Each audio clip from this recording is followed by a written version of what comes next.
picture this. You've just spent, the better part of your weekend stuck in CAD software. Oh, I know exactly where this is going. Right. You've been measuring, tweaking, just perfectly designing this custom phone mount for your car dashboard. Yep, the classic weekend project. Exactly. So you boot up your 3D printer, you load up a fresh spool of that brightly colored PLA filament that you love, and you hit print. And you watch that first layer like a hawk. Oh, absolutely. You watch that critical first layer go down on the glass, and it is, absolutely flawless. Which is the best feeling. It really is. So you wait patiently, Yeah. you check on it a few times, watching it build up line by line, and finally, the extruder parks itself. It's done. Success. It looks pristine sitting there on the build plate. I mean, the dimensions are exact, the curves are smooth. So you pop it off. Yeah, you pop it off, you take it out of your car, you slide it right into the air vent, mount your phone, and it feels like a total victory. You are a maker. You made a thing. Right. You've essentially conjured a physical object out of thin air to solve a very specific problem in your life. But then, and here's the catch, Monday rolls around. The dreaded Monday. You drive to work, and you leave your car parked in the sun for one single summer afternoon. Just one. That's all it takes. You come back at 5 o'clock, you open the car door, and your perfect, precision-engineered phone mount has completely surrendered to the elements. Just a sad little puddle of plastic. It's drooped, it's warped into this miserable U-shape. Your phone is now resting somewhere near your gear shift, and your beautiful print has basically turned into a useless piece of modern art. Yeah, it's a familiar, just deeply painful picture for anyone who has been in this hobby for more than, a few months. It really is. Oh, it's practically a rite of passage. I think every single person who owns a 3D printer has a box somewhere full of melted, warped, or just snapped PLA parts. I definitely have a whole drawer full of them. Right, we've all been there. You hold this sad, twisted piece of plastic in your hands, and you have this harsh realization That the material you thought was so rigid is actually super fragile. Exactly. It's incredibly fragile the second the environment changes. That is the exact moment when you hit the wall. You hit the absolute physical limits of what standard PLA can do for you. And that melting plastic is basically the universe telling you it's time to graduate. And that's exactly what we are doing today in this deep dive. Taking the training wheels off. Yes, today we're taking the training wheels off. We're digging into the materials that actual engineers use to build things that survive the real world. Because when you hit that PLA ceiling, it's time to map out the jump to heat-resistant and impact-resistant technical filaments. Which is exactly our mission today. We've got an incredibly detailed stack of research today from Monday Hub and Printara 3D. It's a really great source material. Yeah, really good stuff. And we're going to unpack the classic industrial step-up, which is ABS, and then we're going to explore its highly specialized all-weather cousin, ASA. We're going to break down the actual polymer chemistry, the mechanical numbers, the specific printing requirements, and build a complete decision framework for your next functional project. So to really appreciate why these technical materials exist, we have to look closely at the thermal reality of what most people are printing with right now. Right, which is standard PLA, polylactic acid. Yeah. And it is a phenomenal material. It's plant-based, it's stiff, and it prints like a dream. But it has a very specific, undeniable thermal weakness. The heat. The heat. It starts softening, entering what material scientists call its glass transition phase at around 50 to 60 degrees Celsius. Which, honestly, doesn't sound that hot until you start measuring the world around you. Exactly. A car interior parked in the sun on a typical summer day routinely exceeds 60 degrees Celsius. It's like an oven in there. It becomes a literal greenhouse. The ambient air gets trapped, the dashboard absorbs the radiant heat directly from the sun, and the temperature skyrockets. So leaving a PLA part behind the glass of a parked vehicle is just a guaranteed way to twist it into a completely useless shape. Within a matter of hours, the plastic polymer chains literally start to uncoil and slide past each other under the force of gravity. Wow. Yeah. This is the precise threshold where you need materials with serious structural thermal properties. I really like to think of PLA as training wheels for 3D printing, It's brilliantly designed to get you comfortable with the machine. It's very forgiving. Super forgiving. It's cheap, it doesn't smell, it sticks to almost any build surface without much fuss. And it's perfect for decorative prints, little statues, or prototype models that just sit on your desk. Right, it gets you balanced and moving. But when you need to take your projects off the driveway and out onto the actual road Like when you're printing functional tools, drone chassis parts, automotive accessories, you need a material built for the rough terrain. Training wheels aren't going to survive a mountain trail. No, they'll snap right off. You're stepping out of the realm of pure aesthetics and entering the realm of mechanical engineering. You are now asking your parts to do actual work, to bear loads, and to resist environmental stress. There's a whole different ball game. It is, and for decades, long before desktop 3D printing even existed, the absolute baseline standard for functional plastic parts in traditional manufacturing has been ABS. ABS, I mean, we interact with it every single day. It's the plastic housing on your computer monitor. It's inside your car interior. It's literally the plastic that Lego bricks are made out of. Oh, which is why stepping on a Lego hurts so much. The stuff just does not break. Exactly. But what actually is it at a molecular level? Let's break down the chemistry here, because our sources highlight that the name ABS isn't a brand name. It's essentially a recipe. It is a chemical ingredients list. ABS is an acronym that stands for acrylonitrile butadiene styrene. Okay, that's a mouthful. It is. But in material science, we classify it as an amorphous thermoplastic. And that word, amorphous, is really important for understanding how it behaves when we try to melt it in a 3D printer. Okay, let's pause right there. Because for the listener who doesn't have a material science degree, what does amorphous actually mean when we're talking about plastic? Okay, imagine a bowl of cooked, tangled spaghetti. Okay, I'm with you. The long noodles are all woven around each other randomly, right, without any strict pattern. That's what the polymer chains inside an amorphous plastic like ABS look like. Oh, interesting. Because they are tangled so randomly, when you heat them up, they don't all melt at one specific sudden temperature. So they don't just instantly turn to liquid. Exactly. Instead, they gradually soften over a wide temperature range. They get slowly more and more gooey. This is completely different from a semi-crystalline plastic, like nylon, where the polymer chains are stacked neatly together like freshly chopped logs. Oh, I see. Yeah, crystalline plastics stay totally solid until they hit their melting point, and then they suddenly turn into a liquid puddle.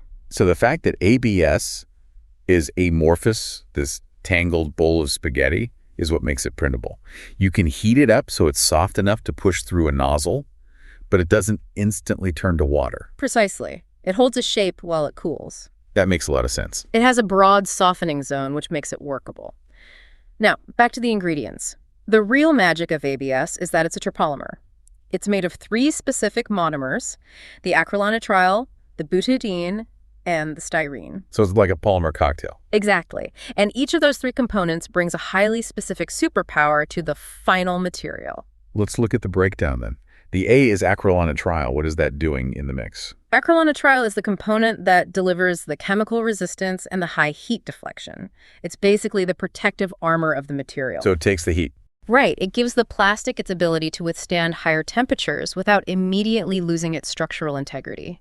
And it also protects the part from breaking down when it comes into contact with greases, oils, and certain harsh chemicals. Okay, so that's the heat shield. Then we have the B, butadiene. Now I'm looking at this and thinking about car tires. Isn't butadiene the primary ingredient in synthetic rubber? You nailed it. Is that where the impact resistance comes from? It is literally synthetic rubber. See, standard rigid plastics can be incredibly strong, but they're often brittle. Right, like they just snap. Exactly. If you hit them with a hammer, the kinetic energy has nowhere to go, so the material experiences brittle fracture. It shatters like glass. Ouch. The butadiene in ABS acts as a microscopic shock absorber distributed throughout the plastic. So it gives the material just enough flexibility to take a hit without snapping. Right. It absorbs the kinetic energy of an impact, allowing the material to flex microscopically and deform slightly rather than cracking. It's the source of that legendary Lego brick toughness. Yes. And finally, we have the S, styrene. What does the styrene do? Styrene provides the rigidity and makes the material processable. Rubber on its own is obviously too soft, and acrylonitrile is difficult to mold. So it brings it all together. Exactly. Styrene is what allows the whole mixture to be melted down smoothly, injected into industrial molds, or, in our case, extruded cleanly through a tiny 0.4 millimeter 3D printer nozzle layer by layer. Wow. It brings the glossy finish and the structural spine to hold everything together once it cools. So you mix the heat shield, the rubber shock absorber, and the rigid structural spine, and you get ABS. It makes total sense why it's the undisputed king of industrial manufacturing. It really does. But let's talk about the physical weight for a second, because when people think of tough, heat-resistant engineering materials, they often picture heavy metals or dense composites. Oh, for sure. But our Monday Hub research cites the specific density numbers. Yes, the data places the density of standard ABS in a range from 0.9 to 1.53 grams per cubic centimeter, depending on the exact industrial blend. And that has a median right around 1.07 grams per cubic centimeter. Help us visualize that. What does 1.07 grams per cubic centimeter actually feel like in the hand compared to other things we know? Well, pure water is exactly 1.00 gram per cubic centimeter. So ABS is only marginally heavier than water. It will sink, but just barely. Wow, that is light. Yeah. Compare that to aluminum, which is around 2.7 grams per cubic centimeter, or steel, which is up near 8. ABS falls firmly into the category of lightweight structural plastics. So you are getting a massive amount of strength, impact resistance, and heat deflection without adding a massive amount of mass to your project. Which is key for so many projects. I can see why the drone community and the robotics guys love this stuff. You want your drone chassis to survive a crash, but you don't want it to weigh so much that your battery dies in 3 minutes. Exactly. It's the strength-to-weight ratio that makes it so incredibly valuable in automotive and aerospace applications. You want to keep the overall mass of the machine down to improve fuel or battery efficiency, but the parts still need to survive real-world forces. That brings us to the core reason we're abandoning our melted PLA phone mount in the first place, right? Heat resistance. The heat. We established that PLA surrenders at around 50 to 60 degrees Celsius. Where does ABS draw the line in the sand?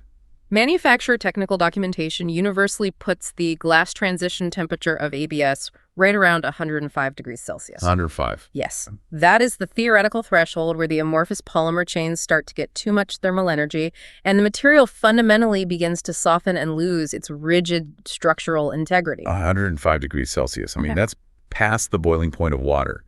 We are talking about nearly double the heat tolerance of standard PLA. It's a massive fundamental jump in capability. It completely changes the landscape of what you can build. Yeah. However, we have to talk about a critical engineering concept here regarding that 105-degree number. Ah, the caveat. Because just because a spec sheet says 105 degrees doesn't mean I should design a custom bracket to hold a heavy weight inside an oven set to 104 degrees. Correct. And this is where hobbyists often run into trouble when they start printing functional parts. 105 degrees is the point of obvious immediate failure. But in mechanical engineering, you have to account for something called creep. Creep. Unpack that for us. Creep is the slow, progressive deformation of a material under continuous mechanical stress over a long period of time, especially at elevated temperatures. Oh, I see. Yeah. So if you put an ABS part under a heavy physical load at 85 or 90 degrees Celsius, it won't melt instantly, but over days, weeks, or months, the polymer chains will slowly stretch and deform. The part will bend. So the data isn't conclusively saying ABS is perfectly fine at 104 degrees forever. Exactly. The maximum safe operating temperature for long-term load-bearing applications is always noticeably lower than the theoretical glass transition point. You always design with a safety margin. But even with that reality check, a part that can safely bear loads at 80 or 85 degrees Celsius is undeniably vastly superior to PLA. That temperature gap is the difference between a part that survives a summer in a hot car and a part that turns to absolute mush. I want to push back here a little bit, though. I'm listening to this, and ABS sounds like a miracle material. It does. It's durable, it's lightweight, it completely solves the melting issue, and it's got these rubber shock absorbers built in. Yeah. If it's so vastly superior, why did the desktop 3D printing community default to PLA for the last 10 years? I mean, why isn't every single person just printing ABS by default? Well, it's the ultimate trade-off in 3D printing. The answer comes down to the path of least resistance. Ah, convenience. Exactly. PLA became the undisputed king because it is unbeatably accessible and forgiving. It's incredibly easy to print. You can print PLA on a bare glass bed, on an open frame printer, sitting on a desk in a drafty garage, and 9 times out of 10, it will come out looking perfectly fine. Because it doesn't shrink much as it cools. Right, so it doesn't fight the printer. It's cooperative. It actually wants to be printed. Yes. ABS, on the other hand, fights back aggressively. Oh, wow. It has severe thermal contraction issues when it cools down from its printing temperature, which causes massive internal stress and warping. It requires specific enclosed hardware setups to print reliably. Right, which we'll get to. Yeah, we're going to dive deep into the physics of how to tame that warping later on. But beyond the printing difficulty, ABS has a hidden, fatal flaw that forced the industry to look for an alternative. So we've established ABS is practically invincible indoors. It can take a hit, it can take the heat, but nature has a way of finding a material's single weak point. If you take that perfectly indestructible ABS bracket and mount it to the roof of your car or attach it to the side of your house, you've basically just initiated a ticking countdown clock. You really have. You're shifting the battleground entirely. Yeah. Inside, the enemy is heat. Outside, the enemy is radiation. ABS has a profound, fatal weakness when it is exposed to the sun. It simply cannot survive prolonged outdoor exposure without destroying itself. Let's explore the physics of that because it seems so counterintuitive to me. We just talked about how tough it is, how it's used for industrial parts. Why does a little bit of sunlight tear it apart? It all traces back to that three-part chemistry cocktail we broke down earlier. Think back to the B in ABS, the butadiene. Right, the synthetic rubber, the microscopic shock absorbers. Precisely. That specific chemical component is incredibly sensitive to ultraviolet radiation. The sun is constantly bombarding the Earth with UV photons. These photons carry a specific high level of energy. Okay. And it just so happens that the energy level of a UV photon is perfectly tuned to attack the double carbon bonds present in the butadiene polymer chains. Wait, really? So the UV light isn't just heating it up, it's actively dismantling it at a molecular level? Exactly. It's a chemical reaction called photo-oxidation. When UV photon strikes the butadiene, it possesses enough raw energy to literally sever those double bonds. This creates highly reactive molecules called free radicals within the plastic.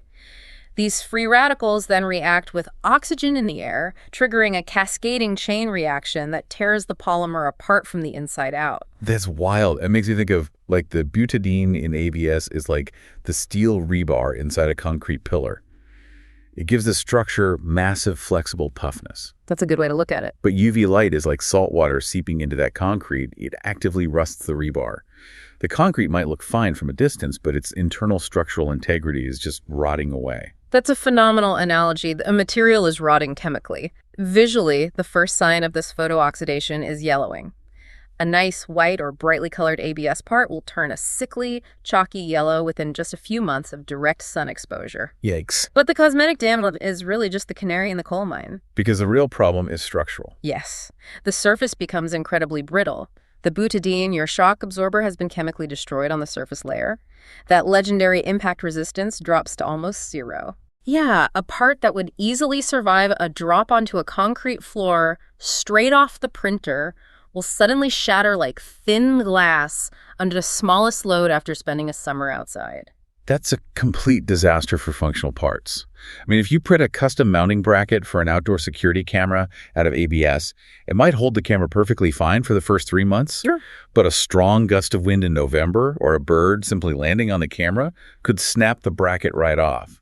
And suddenly your expensive electronics are smashed on the driveway. Exactly. You'd be facing constant part failure. And this is exactly where the 3D printing industry and the plastics industry as a whole had to engineer a solution. You can't have outdoor equipment falling apart. Right. So they created ASA. ASA was developed specifically as the chemical answer to the UV problem. ASA.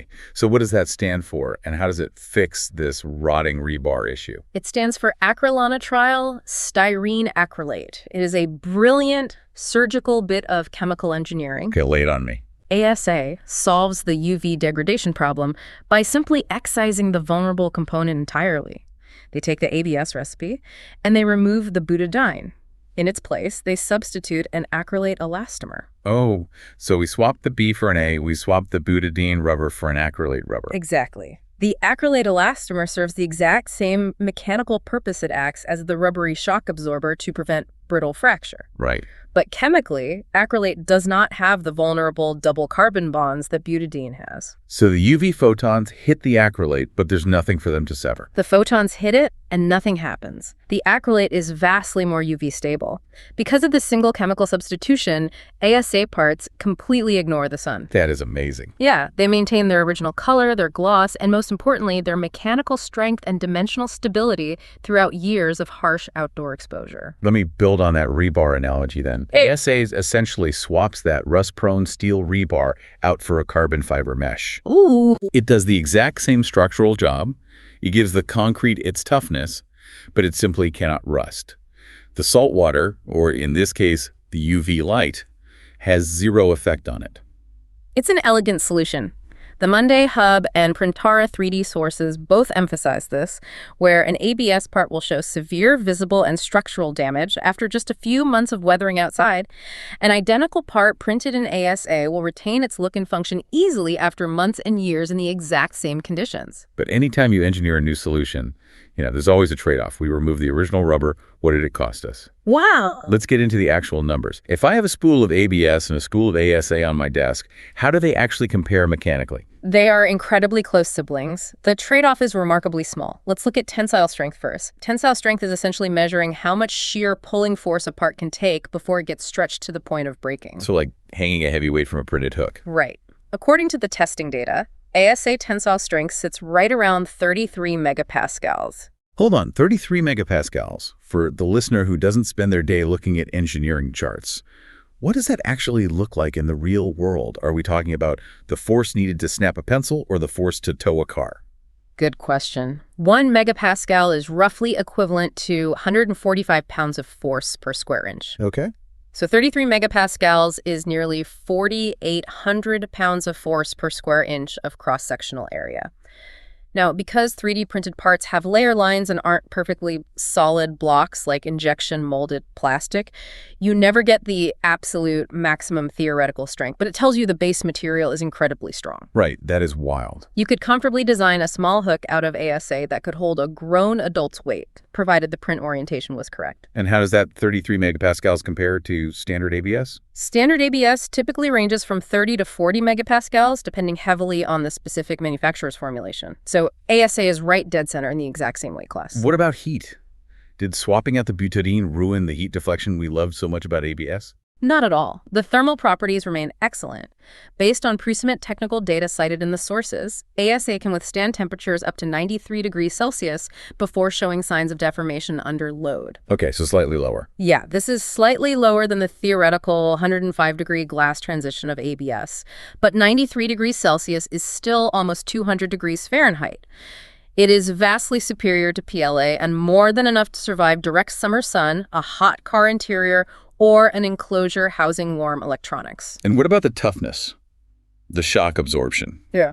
We know ABS is legendary for taking a hit. Does the acrylate rubber in ASA perform, as well as the butadiene rubber? This is measured by something called the Izod impact strength test. Describe that test for us. How do they actually measure toughness in a lab? It's actually a very brutal mechanical test. They take a standardized rectangular block of the plastic and they cut a small V-shaped notch into one side of it to create a weak point. Okay. They clamp the block upright in a vise. Then, a heavy metal pendulum on a swinging arm is dropped from a specific height. It swings down and smashes into the plastic block. So they are literally hitting it with a hammer to see how much energy it takes to snap it. Exactly. The machine measures how much kinetic energy the pendulum loses when it breaks through the plastic. The more energy lost, the tougher the plastic was. This is measured in joules per meter. And the numbers. For ABS, the Izod impact values vary wildly, typically from 200 to 400 joules per meter. Why such a massive range? I mean, why isn't it just one number? Because of the recipe factor. Chemical companies tweak the ratios of the A, the B, and the S to prioritize different things. Oh, that makes sense. Some ABS blends are formulated to flow really quickly for high-volume injection molding, while others are formulated specifically for maximum impact resistance. And what about ASA? Where does it fall in the pendulum test? Here we run into an interesting quirk of the 3D printing industry. The data is simply not conclusive on a single, universal Izod number for ASA. Different filament brands use vastly different proprietary formulations. So it's all over the place. Yeah, some manufacturers use a higher percentage of the acrylic rubber, which might lower the absolute impact resistance slightly, but dramatically improves how easily it prints on a desktop machine. Others prioritize pure toughness. So you can't just point to a chart and say, this is the definitive toughness of ASA across the board. It depends on whose spool you buy. Precisely. But the crucial takeaway is that while the exact number varies by brand, ASA generally competes extremely closely with ABS in terms of taking a shock. Okay, good. It's not a fragile, glass-like alternative. It is a robust, technical engineering plastic. The mechanical differences between ABS and ASA often fall within the normal manufacturing variances between different brands anyway. So the overarching narrative here is that mechanically, they are basically twins. The massive defining difference, the reason you choose one over the other, is that ASA is practically immune to the sun, and ABS is violently allergic to it. That is the dividing line. Which brings us perfectly to the practical application. We've explored the deep chemistry, we know why the chains melt, we know why the rebar rusts. Now we need to synthesize all this theory into an actionable framework. Right, the real-world application. Exactly. Yeah. This is the decision guide. For the listener sitting in front of their slicer software right now trying to decide which spool to order, how do we make this choice black and white? It's a very straightforward decision tree once you isolate the environmental variables your finished part is going to face. You start by asking one simple question. Will this part live outside? Okay, let's look at the ASA column first. The outdoor champion. You select ASA when the object you are printing is going to spend its life outdoors, exposed to UV radiation from the sun, rain, wind, and wide seasonal temperature cycles. Right. If the sun is going to hit it regularly, you must choose ASA. It is non-negotiable if you want the part to last. Give me some concrete examples from our sources. What are makers actually building with this? Automotive exterior components are the classic use case. If you're printing custom mirror housings for your truck, or replacement grille pieces, or a specialized mount for an off-road light bar, Oh, yeah. actual automotive manufacturers have been injection molding exterior car parts out of ASA for decades precisely because of its UV stability. It won't bleach out and turn brittle after 2 years on the road. What about non-automotive stuff? Things around the house.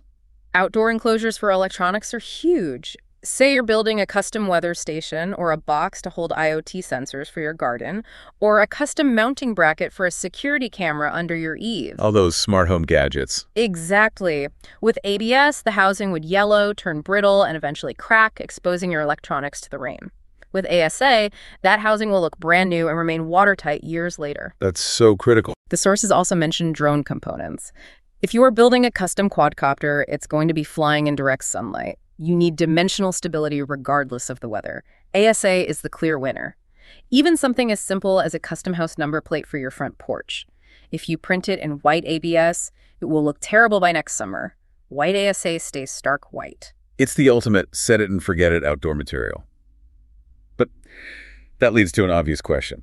If ASA does literally everything ABS does mechanically, but it also survives the outdoors, why would anyone ever buy ABS again? That's a fair question. Has ABS basically become an obsolete legacy filament for desktop printing? That's a very logical conclusion to draw, but it misses a crucial factor in the hobbyist and professional workflow: economics. The price tag. You stick with ABS when you are making functional parts that need high heat resistance and toughness, but where UV exposure is absolutely not a factor because it's cheaper. So parts that stay indoors but get hot. Exactly. Think about functional prototypes for workshop jigs, or brackets that hold electronics inside a larger machine, or structural components for the 3D printer itself. The sources specifically highlight the Voron printer community.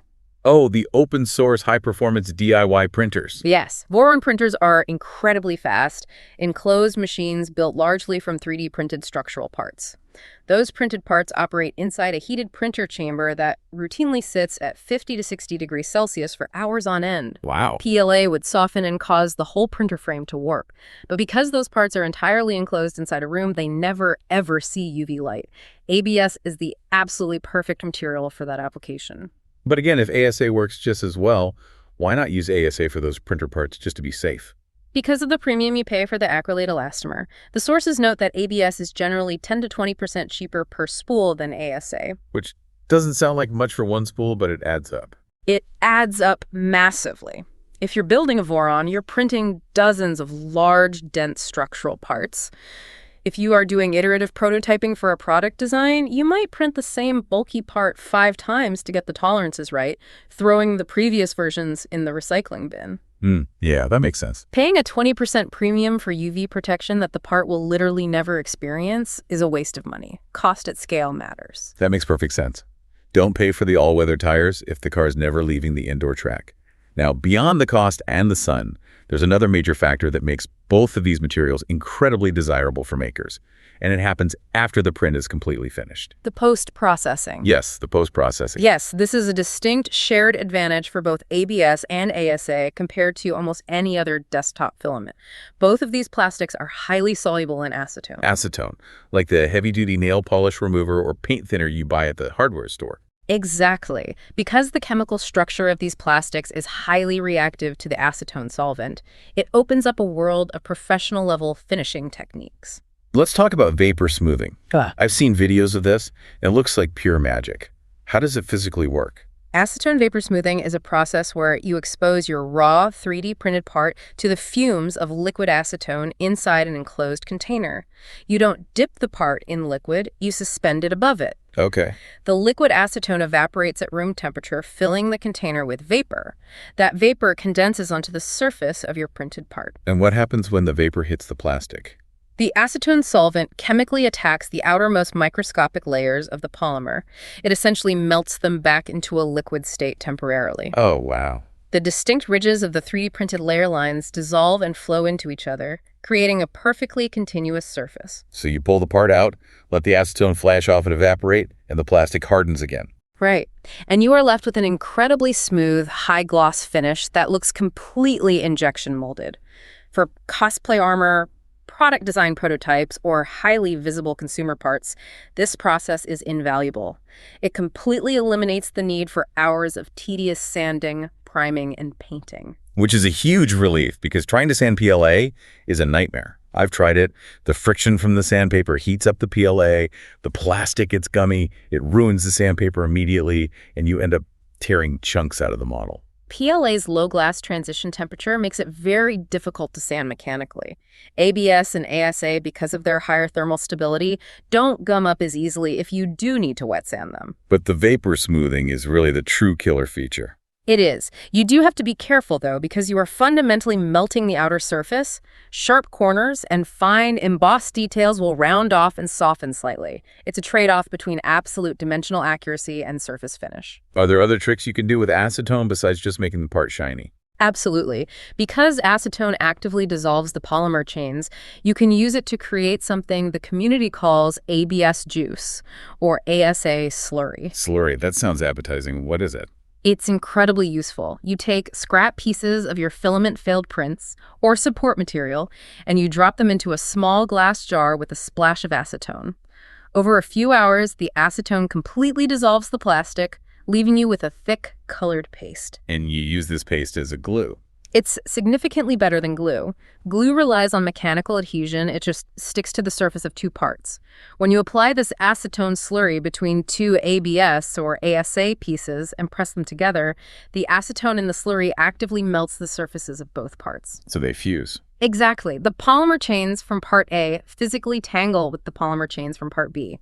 As the acetone evaporates, the plastic hardens into a single, continuous, solid piece. You're not gluing them, you're chemically welding them together. Exactly. It's a chemical weld.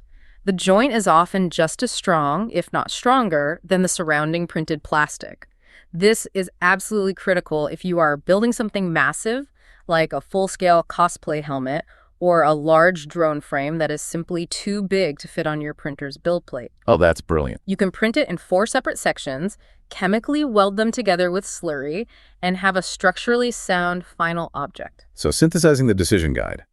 If the sun, the rain, and the seasons are going to hit the part, you must choose ASA. If the part lives indoors, needs high heat deflection, and you want to save 20% on material costs, stick with ABS. Perfect summary. And both materials give you the superpower to chemically smooth and weld your models. That is the complete framework. If you understand that, you know exactly what to buy. But, as we've alluded to several times now, deciding on the filament and clicking buy is the easy part. Here we go. The real trial begins when you try to get these industrial plastics to actually stick to your build plate without curling up into a miserable failed potato chip. And this brings us to the most critical section of our deep dive, taming the print. We are going to cover the mandatory safety requirements, the hidden moisture issues that ruin your layer strength, the infamous warping physics, and we're going to deliver the single most important actionable tip you need to actually succeed with these materials. We have to start with safety. This is non-negotiable. When you move away from PLA, you are leaving behind the sweet, vaguely waffle-like smell of melting cornstarch. Right. You are now heating up complex industrial chemicals. The technical documentation is very clear on this. Both ABS and ASA release volatile organic compounds, or VOCs, during the extrusion process.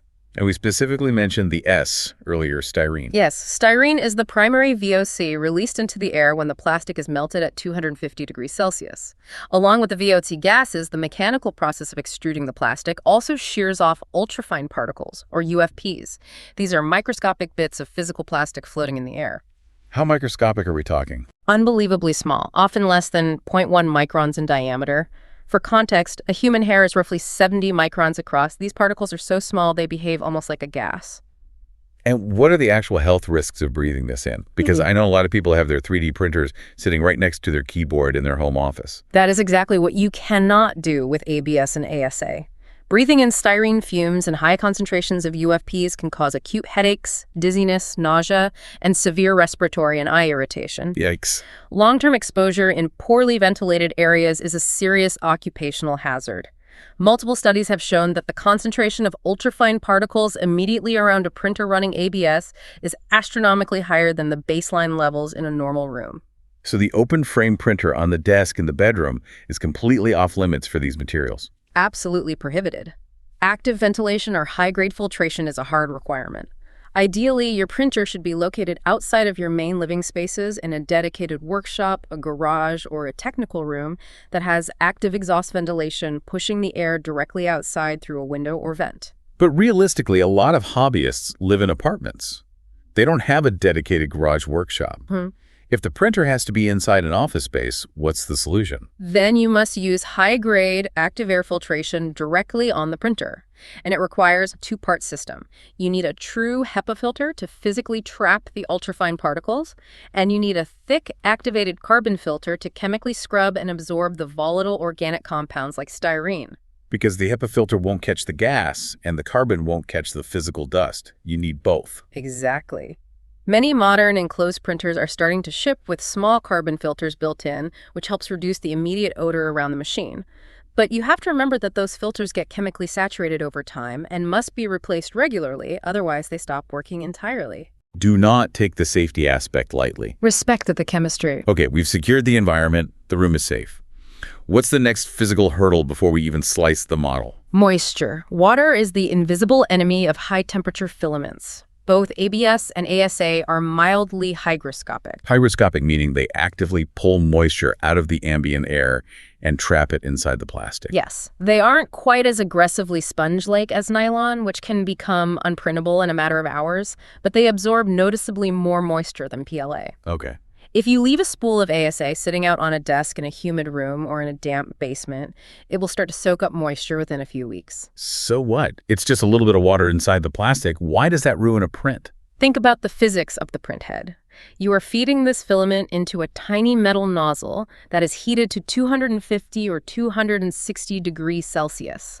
Water boils and turns to steam at 100 degrees Celsius. Yeah, so it vaporizes. Right.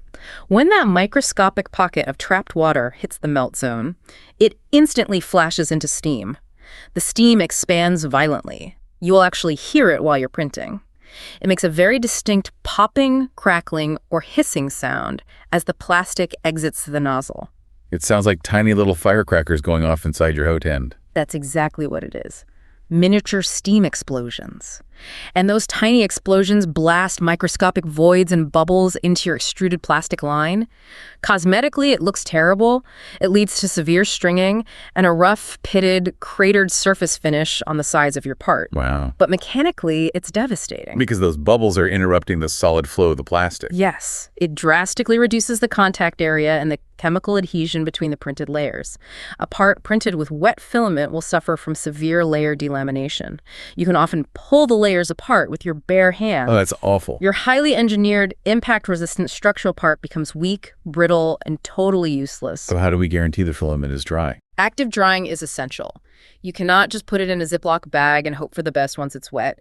You need to invest in a dedicated filament dryer. or use a heavily modified food dehydrator that can hold low, precise temperatures. Right. Baking these spools at around 65 to 80 degrees Celsius for 4 to 6 hours will safely drive the moisture out of the polymer matrix without melting the plastic onto the spool. And once it's dry, you have to keep it dry. For long-term storage, the spools must be kept in sealed, airtight dry boxes loaded with silica gel desiccant. If you have a perfectly dialed-in print profile that suddenly starts giving you ugly, stringy results with weak layers, don't mess with your slicer settings. Drying the filament is always the absolute first diagnostic step. Okay, we've filtered the air, we've baked the water out of the filament, we are finally ready to hit print, and immediately we run into the final absolute boss fight of ABS and ASA warping. Warping is the single most common reason hobbyists throw their hands up in frustration and go back to printing PLA. It is relentless. It really is. And to defeat it, you have to understand the thermal physics of what is happening line by line on your build plate. Break it down for us. Why does the part refuse to stay flat? Why does it curl up at the edges? It fundamentally comes down to thermal contraction. When the printer extruder melts ABS or ASA, it's heating the polymer up to around 250 degrees Celsius to make it flow. Okay. As the nozzle moves and lays down a hot line of plastic, that plastic immediately begins transferring its heat to the surrounding air, trying to reach room temperature. And as physical materials cool down, they shrink. They contract. And these specific polymers contract aggressively. Now imagine a solid printed cube. The lowest layers of that cube are stuck directly to your heated build plate. Because the bed is hot, those bottom layers stay warm, and therefore they stay physically expanded. But the layers further up. The upper layers are exposed to the cooler ambient air in the room. They cool down rapidly, and as they cool, they shrink. This creates a massive, invisible, internal physical stress within the object itself. The internal pull. The shrinking upper layers are acting like a rubber band, literally pulling upwards and inwards, trying to rip the lower layers away from the glass. It's actively fighting itself. And eventually, that upward pulling force from the shrinking top layers becomes stronger than the physical grip the bottom layer has on the build plate. Exactly. The corners of the print are the most vulnerable points of leverage. The internal stress finally overcomes the bed adhesion, and the sharp corners lift off the bed. And then it's game over. Once a several corner lifts, the thermal gradient gets even worse, the internal stress increases, and the entire part peels up, curling into a U shape, or sometimes detaching from the bed completely and creating a massive bird's nest of plastic mid-print. So the enemy is thermal contraction causing internal stress. How do we beat physics? This brings us to the most important moment of the deep dive. We are pausing right here to deliver the key tip. Listener, if you tune everything else out and take only one actionable rule away from this entire conversation to apply to your printing this week, this is it. To successfully print ABS or ASA without catastrophic warping, you must do two things simultaneously. You must set your heated build plate to 100 to 110 degrees Celsius, and you absolutely must use a fully enclosed printer chamber. I'm going to repeat that because it is the golden rule of technical printing. Your bed must be at 100 to 110 degrees Celsius, and you must use an enclosure, period. If you attempt to print a solid, functional part, really anything larger or denser than a simple phone case on an open-frame machine sitting on a desk, the corners will warp. It is not a matter of if, but when. It's guaranteed. The temperature difference between the 100-degree heated bed and the 20-degree room air is simply too extreme. The thermal shock is too violent. Think of it like this. Trying to print these high-temperature, highly reactive plastics without an enclosure is exactly like trying to bake a delicate, highly complex pastry in your oven, but leaving the oven door wide open the entire time. I love that analogy. Let's expand on that. You might have the electric heating element at the bottom of the oven cranked up to the perfect temperature, just like your 110-degree heated bed. But because the door is wide open, cold, chaotic air is constantly rushing in from the kitchen. Right. That draft of cold air hits the top of your pastry, the temperature gradient becomes wildly uneven, the structure experiences massive stress, and the whole thing collapses flat. You have to shut the oven door to trap the ambient heat and let the entire object bake evenly in a controlled environment. That is exactly the physical function of the 3D printer enclosure. It's not just a box to keep the noise down. The enclosure traps the radiant heat rising off that 110-degree heated bed. It creates a stable, controlled microclimate around the part where the ambient air temperature sits comfortably, around 40 to 60 degrees Celsius. So it dramatically reduces the shock. Exactly. It drastically reduces the extreme temperature gradient between the freshly extruded 250-degree plastic and the surrounding air. Because the ambient air is 50 degrees instead of 20 degrees, the plastic cools down much, much slower. Slower cooling means slower contraction. Slower, even cooling across the entire volume of the part, means drastically reduced internal stress. The layers aren't violently pulling against each other, and with lower internal stress, your bed adhesion layer doesn't have to fight nearly as hard to keep the part locked down flat. It's so vital. The enclosure is not an optional luxury accessory for these materials. It is a fundamental requirement for success.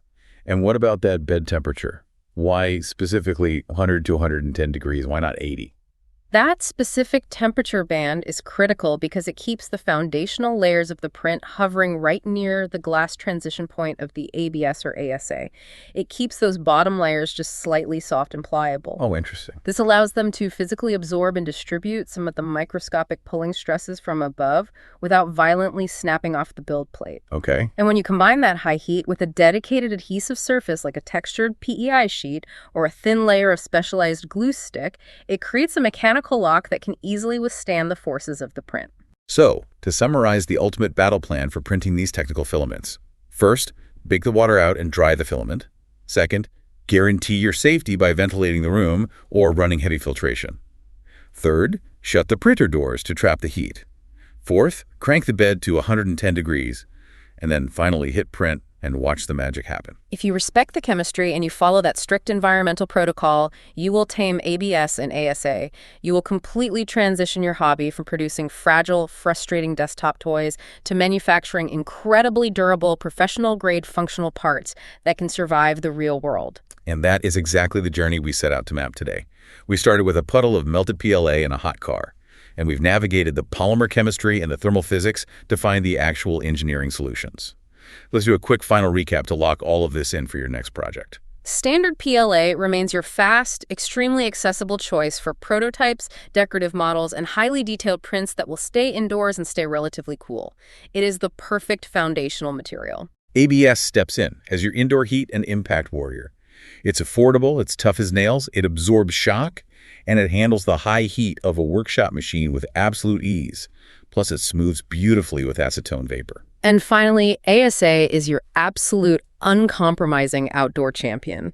It takes all the incredible mechanical strength and thermal benefits of ABS, but it surgically removes the UV weakness, allowing it to survive direct sun, rain, and the elements for years without degrading. It is an incredible toolkit for any maker to have at their disposal. But honestly, we're only scratching the surface of the data here. If you want to dive even deeper into the exact tensile strength variations between brands, the specific slicer settings for bridging and overhangs, and review all the granular testing data we pulled from today. For the full numbers, see printera3d.com. Exactly. They have incredibly detailed, comprehensive guides that expand on every single metric we've discussed.